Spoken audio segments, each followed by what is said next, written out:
Well, good morning, everyone. This is Maria de Cambra, the Executive Director at the Department of Local Affairs. Welcome to the Local Government Coordination Call. This is our 89th call. And this call was originally started as a way to provide critical updates and information regarding COVID-19 response and recovery, and has since shifted. This is still an opportunity to receive important and timely updates from the Department of Local Affairs and other state agencies, but is also now a way for the state to provide information and support to local governments in accessing state and federal funding opportunities. We will begin with some updates by the Department of Local Affairs, and this will be followed by updates from the State Recovery Office within the Governor's Office. So I will start by giving you an update from the State Demography Office. The state estimates for 2023 were released at the end of December by the Census Bureau. Colorado's population increased by 36,571 from July 2022 to July 2023, or 0.6%, ranking Colorado 9th in total change and 18th in percentage change. If you're curious about specific trends such as births, migration, deaths, and more, we encourage you to check out the State Demography Office website. The SDO is still collecting new residential buildings permits from local governments to use for population estimates and to review and send to the Census Bureau. The SDO is staffing the Corporate Ownership of Housing Task Force. If anyone has local information, please contact Elizabeth Gardner or follow us at the link posted in the chat. Now we'll move on to the Division of Housing updates. In December, the Division of Housing posted proposed updates and changes to its gap funding policies, guidelines, and processes for public comment and feedback.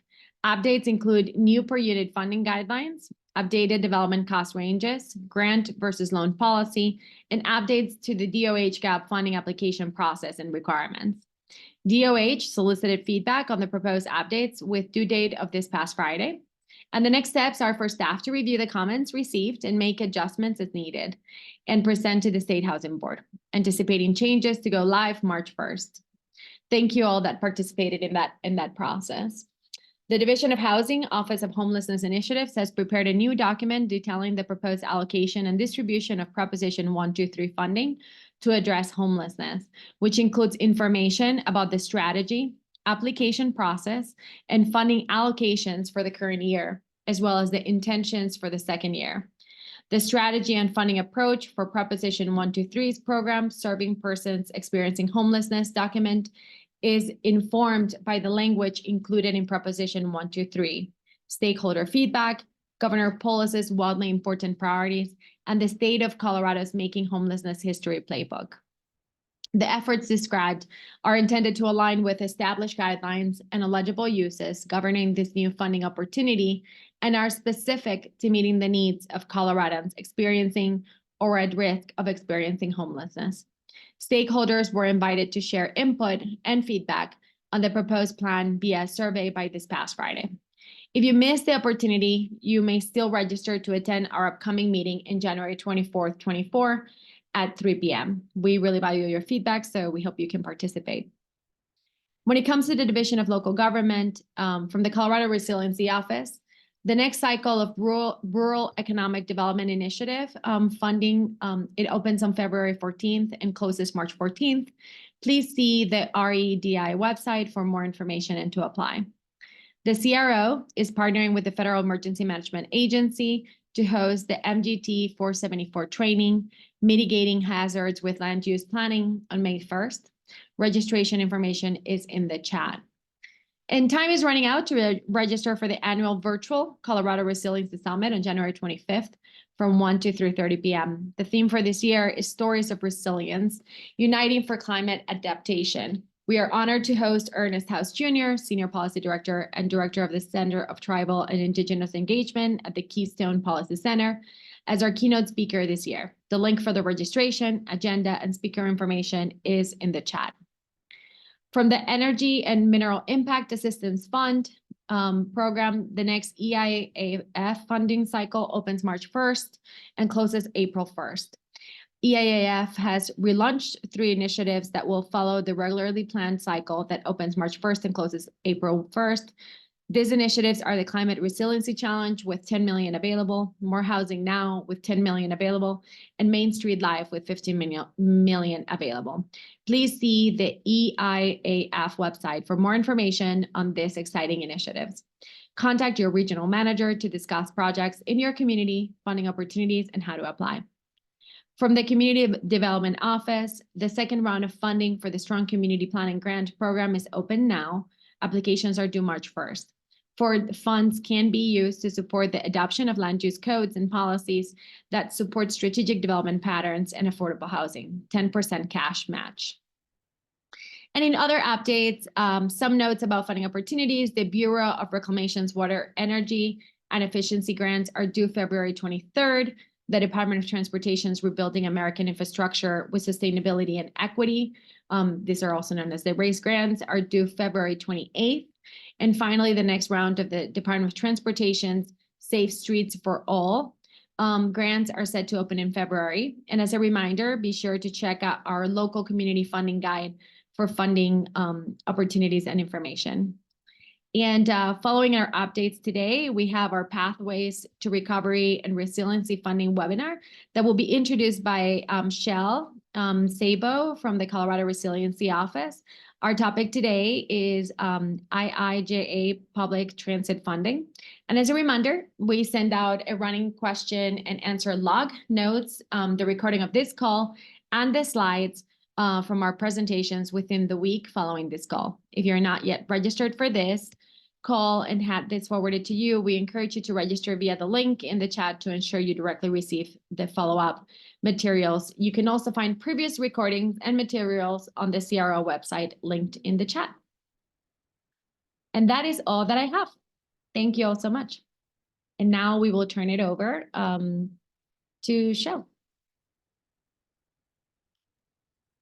Great, thank you so much, Maria. We will now turn it over to Alyssa Dinberg with the Governor's Office of Economic Recovery for some updates. Thanks, Shale. Hi, everyone. I have two quick updates for you. One, just a reminder that our grant writing and technical assistance program is now live. If you're a municipality or a county and you're interested in going after federal IIJA or IRA dollars and you need some additional support with grant writing, we have hired 2 consulting companies that are available to be able to use. There is a quick application that we ask you to fill out, and the scoring rubric is also listed on there so you can kind of understand how the committee is prioritizing resources. So please take a look at that. If you have any questions, please feel free to reach out to me.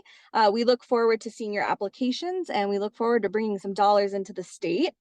The second update I have for you, if you are there is a federal summit tomorrow called Build the Future. It's hosted by our federal partners at HUD, and the focus is completely on IIJA and IRA. There is an in-person option. There is also a virtual option. It is being hosted at CU Denver on Lawrence Street.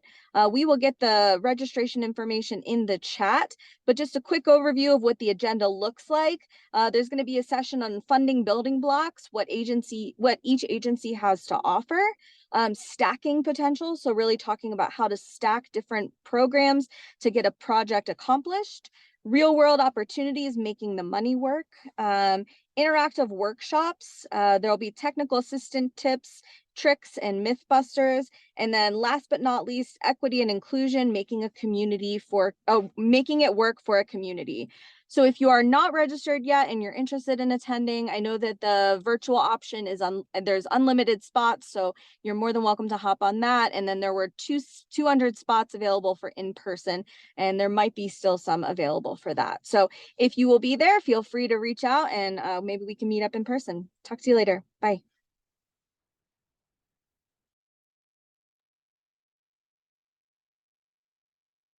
Wonderful. Thank you so much, Alyssa, for those updates. Now we will go ahead and move into our standing item of the local government coordination call, which is our Pathways to Recovery and Resiliency Funding webinar series.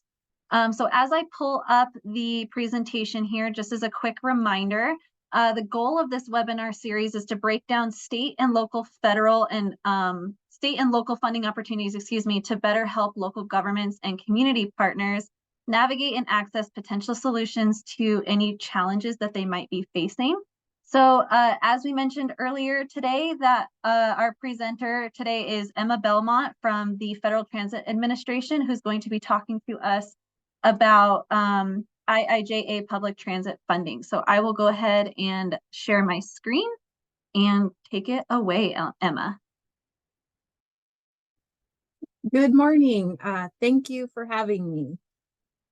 First, I'll introduce myself and what part I play in this. So my name again, Emma Belmont with Federal Transit Administration.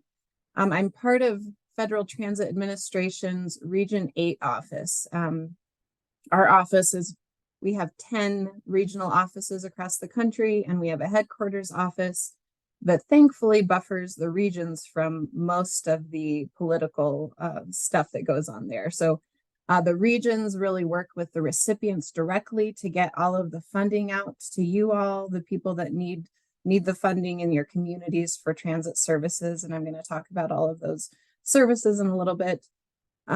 Region 8 is based here in Denver, Colorado. We work with Colorado recipients, Wyoming, Montana, North and South Dakota, and Utah recipients. And I think we can go to the next one. Next slide, please, Shell. So regarding the bipartisan infrastructure law, which is the same thing as IIJA, two names for the same legislation, and my presentation focuses on calling it the bipartisan infrastructure law, or BIL. It had some really good impacts for the transit community. I hope I've got some transit advocates on the call. If not, by the end, hopefully you will become one like myself. But we're going to talk about some additional funding that this legislation created for transit, some of FTA's priorities in implementing that funding. We have various programs, formula that are based on the census and transit ridership data. And then we have competitive funding programs that communities can apply for a specific project that they want funded that meets different goals of different programs. And we'll talk a little bit more about that too. And then obviously what those changes that the BIL IIJA made to FTA's programs. And then I'll finish up with a few contacts here in FTA Region 8's office if you want to follow up with questions after that. Next slide, please. So primarily, the bipartisan infrastructure law had funding increases for public transit, which was really nice to see. It also changed where the Federal Transit Administration gets some of our funding. Now we do get some money from the Highway Trust Fund, and that's almost $70 billion. That funds most of our staffing and then some of our other programs. And then we get some in advanced appropriations. And then every year there's an annual authorized appropriation that happens. As you know, we are waiting on that continuing resolution. We haven't been funded fully through 2024. That happens through Congress, and we're still waiting on that. And that's one reason it's nice to have some of that Highway Trust Fund money, so FTA doesn't, grind to a halt because of those political discussions that are happening. Some other changes are increased funding for state of good repair. And what that means is making sure that our transit vehicles are working. You aren't riding around in an 18-year-old bus that breaks down every time the driver tries to start it. We want funding out there to upgrade buses, make sure that they're operating in a good state of repair. Also, transitioning fleets, low or no emissions is a priority of this administration. And then we also got additional money for our CIG programs. And those are capital investment grants that are focused on high ridership transit corridors, primarily in urbanized areas, but there are some rural high frequency transit corridors. Especially here in Colorado, RAFTA, Roaring Fork Valley Transit, has a Velociraptor, which is one of the country's first bus rapid transit corridors that operate in a rural corridor.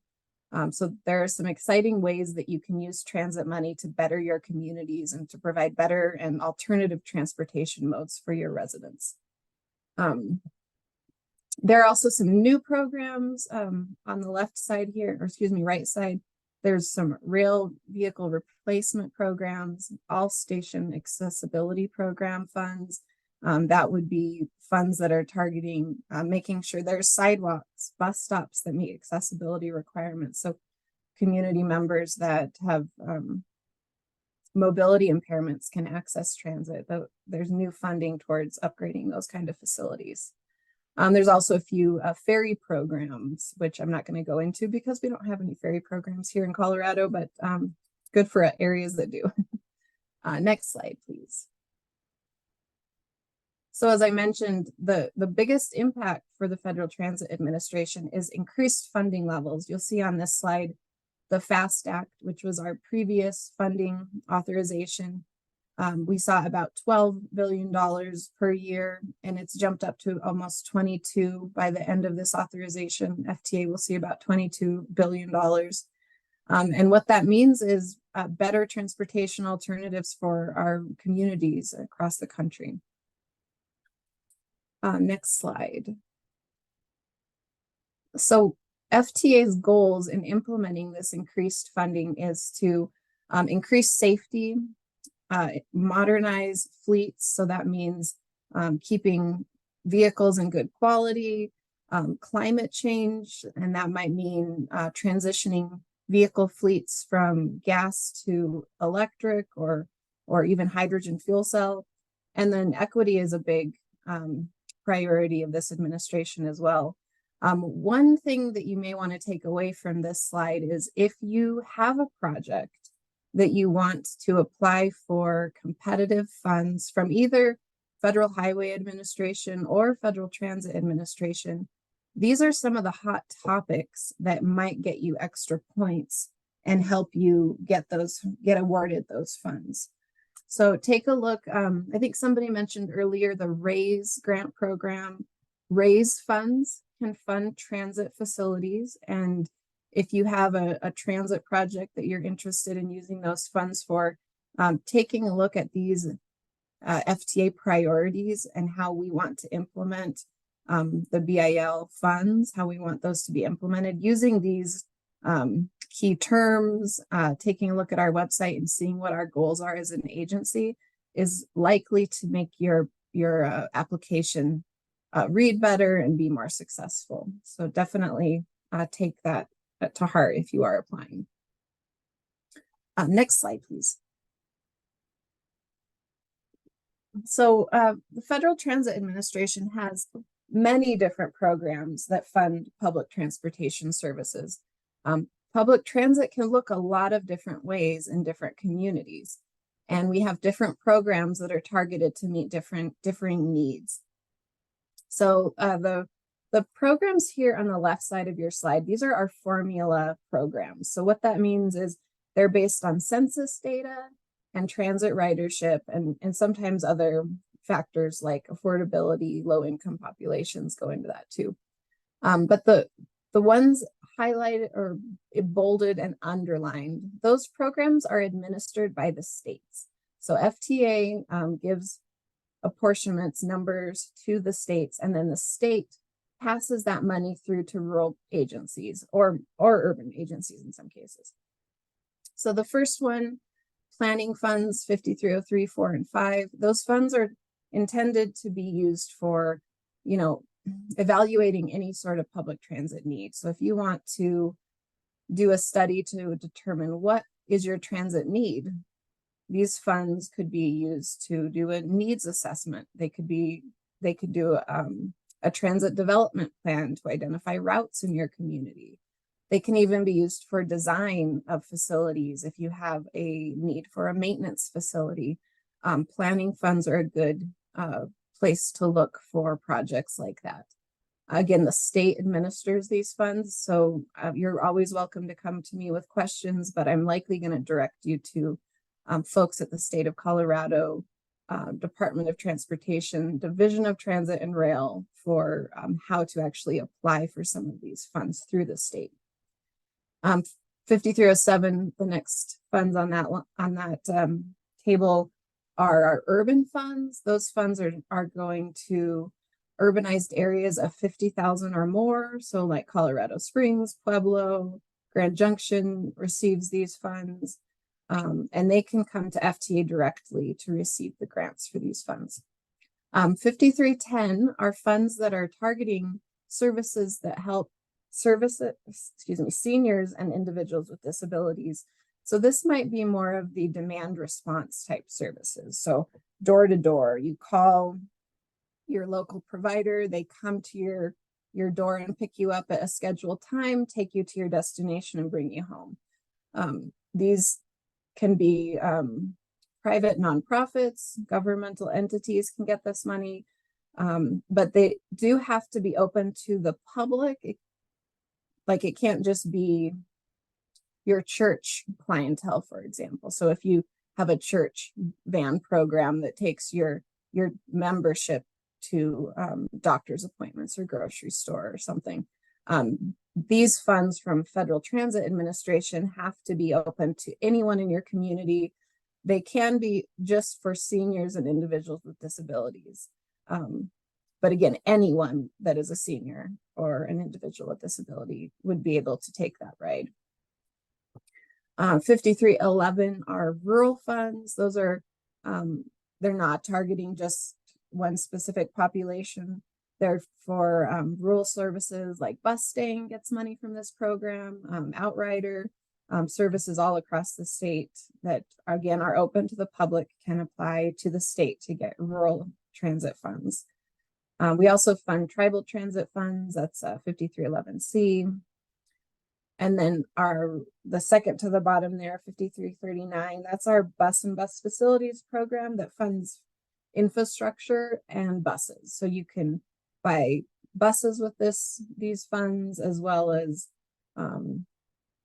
facilities, security cameras, safety gear. A lot of different capital needs can come from these 5339A funds.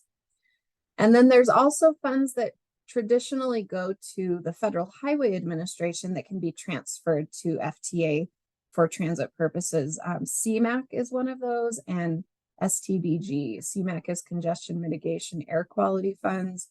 Carbon Reduction Plan Funds is another pot of money that can be transferred to the Federal Transit Administration to go for transit operating expenses or transit vehicle capital.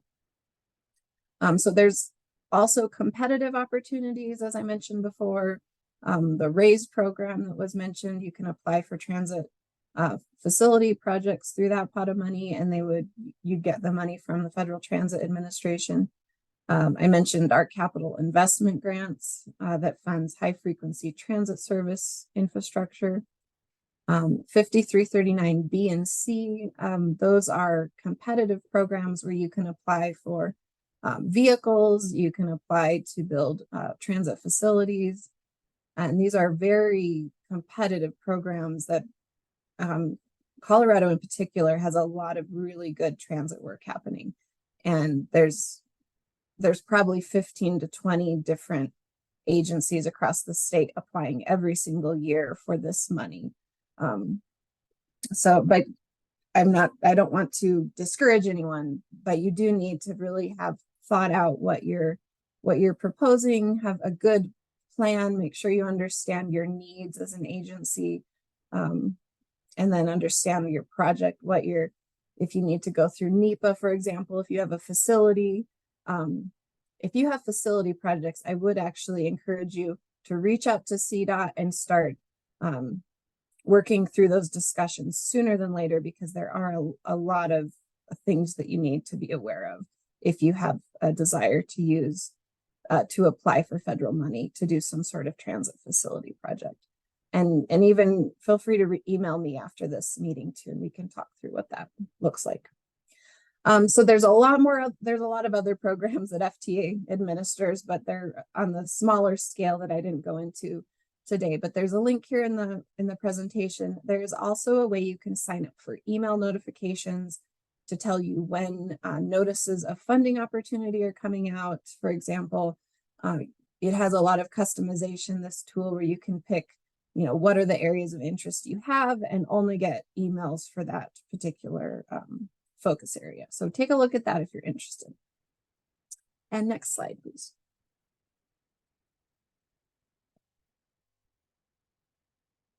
So FTA's formula programs, this is money that goes mostly to the state of Colorado to then pass through to subrecipients. These increased by about 30% thanks to the bipartisan infrastructure law. So that's exciting. I'm actually not going to go into too much more on this slide, so I will go to the next one. So I just wanted to give you a sense for what kind of things you can apply for these various programs. These again are the funds that are passed through the state of Colorado Division of Transit and Rail. Each program has a bit of differing requirements, and I think it is always good to remind people that federal money is not free. So you probably are going to spend a bit more money if you're going to use federal money. You'll probably still get more, bang for your buck, but you do have to comply with a lot of requirements to use federal funds. So just be aware of that before you get into it too far, that you will have requirements that you have to comply with. I've talked a little bit about planning. You can do a lot of planning work with federal money, doing design, engineering. If you have a facility project, again, I would recommend reaching out to the Federal Transit Administration in the state of Colorado sooner than later so we can kind of hash through what those requirements are. The middle column here, 5310, again, those funds are intended to focus on services that help seniors and individuals with disabilities. If you're interested in that kind of money, you would have to be a local government authority or an operator of public transit. You can be a private nonprofit. Also, private taxi operators can receive this money. There is local matching funds required for all of our funds at this time. Occasionally there are opportunities where funds can be 100% federal, and there has been a push to have 100% federal as an option for 5310 and 5311. At this point, that has not been approved by Congress, but maybe in the next few years that may happen. But at this point, there's at least for operating usually a 50-50. So you need 50% money from locals, and then 50 of it can be from the federal government. For capital expenses, it's generally 80% federal, 20% local. So you do need to have some local match. There are a lot of local match options available. You can use in-kind match. In-kind match is you would need to have, like, let's say you have a volunteer driver, for example. That's fantastic. You would have to document how you're coming up with that amount. So if you're paying your other drivers $40,000 a year, you could say this volunteer, we're using that $40,000 as the local match amount. So you'd want to document what those are. There's other local match options outside of just general revenue funds from your partner agencies. And if you have interest in learning more about that, talking with Colorado Division of Transit and Rail is a great place to start, or feel free to email me after this meeting. I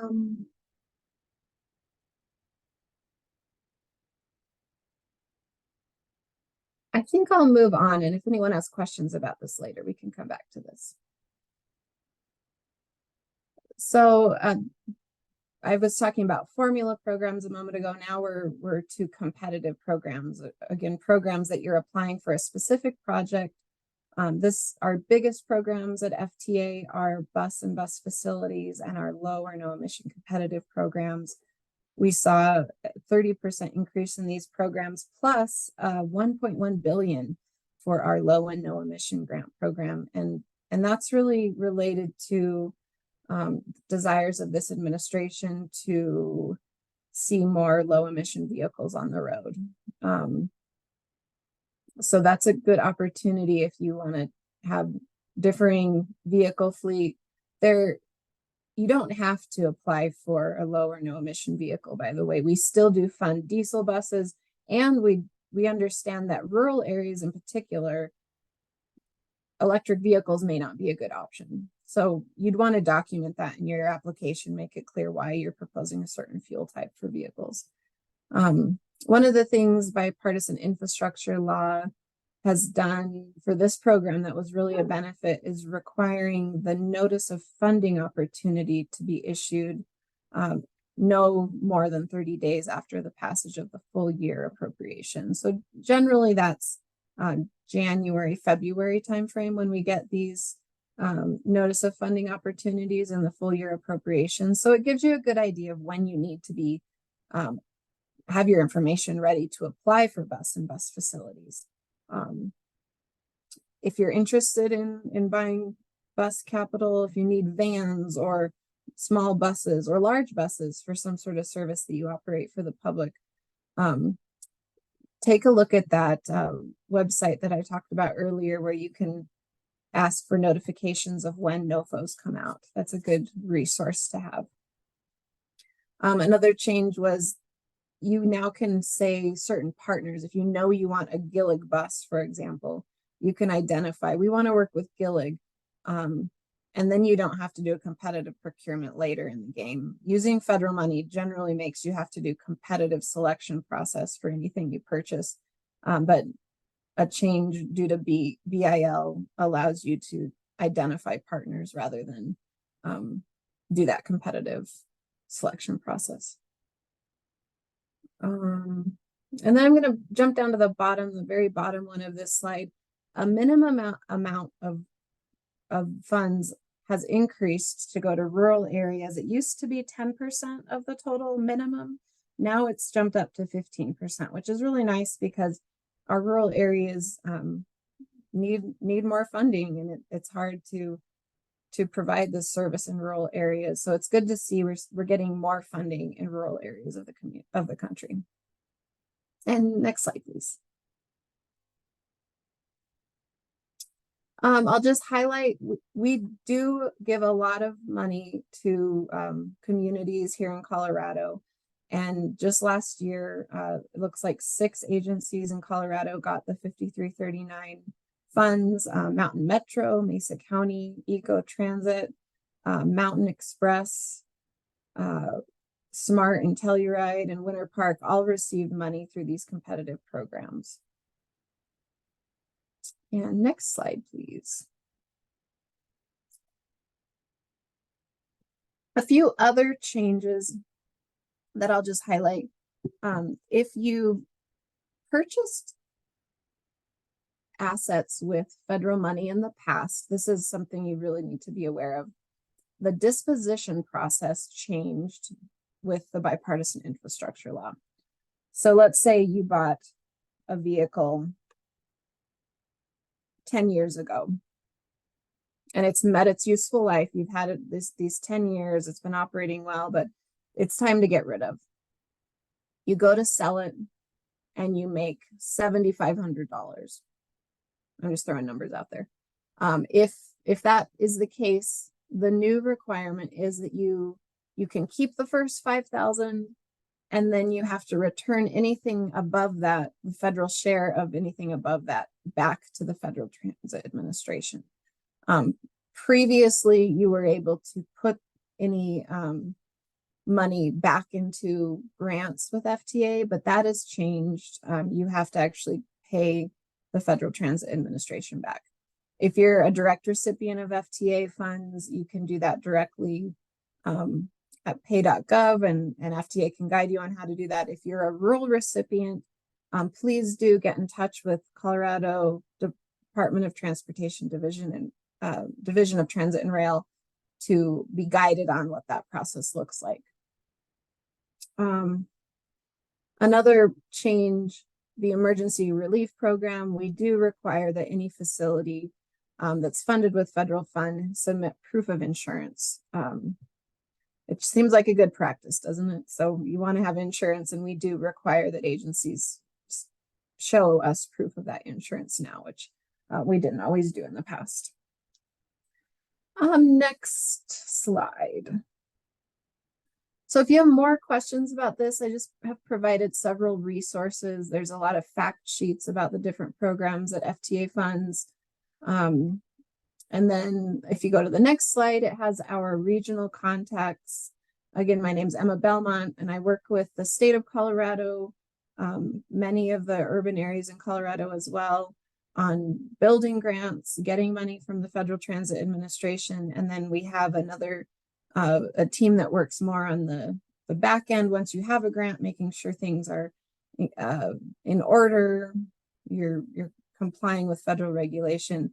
But this is our team. Myself and Callie Maddox work with, again, the state of Colorado and several of the urbanized areas. So I think that concludes my presentation, and I'm happy to answer questions. Wonderful. Thank you so much, Emma. I'm going to go ahead and stop sharing the screen here, and we'll go through the questions that we have. There were a few rolling in. I will welcome anyone who is listening in that if you do have questions as we go through these, you're able to use either the Q&A feature or the chat. We'll get to each of them. So we have a couple questions in from Beth from Clear Creek. So the first one I'll start with is that they tried to apply for 5310 through DRCOG, but we're not eligible as they are not part of the Metropolitan Planning Organization. They said they have 10 to 15% older American ridership in their community, and 10% of the population is considered disabled per the census. How can they get access to these dollars? As a rural agency, you need to apply through the state of Colorado, not an urbanized area.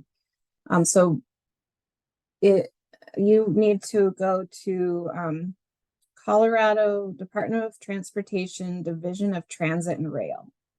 And they have a website. I can find a contact and put it in the chat as well. Let me get you, Paul DeRocher is their director. And let me put his contact information. So Colorado, the state of Colorado gets the funding amounts that they're getting from the Federal Transit Administration. And then they push out an application process to all of the rural providers throughout the state. But if they don't know that you have interest, then they're not going to send it to you, obviously. So we need to get you on that list so that you can be made aware of what that process looks like. And they can help you determine if your service is eligible, because you as an agency need to be an eligible recipient, and then you'll have to comply with different federal requirements to get the money as well. And they'll be able to walk you through what that looks like. And I just pasted his name in the chat. Great question. Wonderful. So the next question is from Clear Creek again. They're saying that they really, really need software tech or an application to show where the buses are in real time for office staff and riders. It's cold up there in the mountains. So would the software be eligible for 5339A? Yes. Wonderful. It would also be eligible for 5311, which is another rural program. You got to get in touch with the state. The state has a call for projects that you may not say exactly which funding you want, but you propose your project and they may fit what your project is to the funding that's available. Wonderful. The next question is, can they use Federal Transit Administration formula dollars with DOLA grant funds for a larger project that benefits transit and county? Yes. So I don't know a lot about the DOLA funds, but I'm assuming that's state funds, which would be local matching dollars to our federal money. And there are some federal agencies money that can act as local match for federal transit money. I think HUD might be one. But we would need to look at the funding that you're looking at. If you did have interest in using federal money to match federal money, we'd need to verify if it could be used as local match. But fares for your services, you would count that as maybe I said that one wrong. Maybe not fares, but if you get revenue from like advertising, that can go and count as local matching dollars. Partnering communities might pay into your services, that's a local match. As I mentioned, in kind can be used as local match.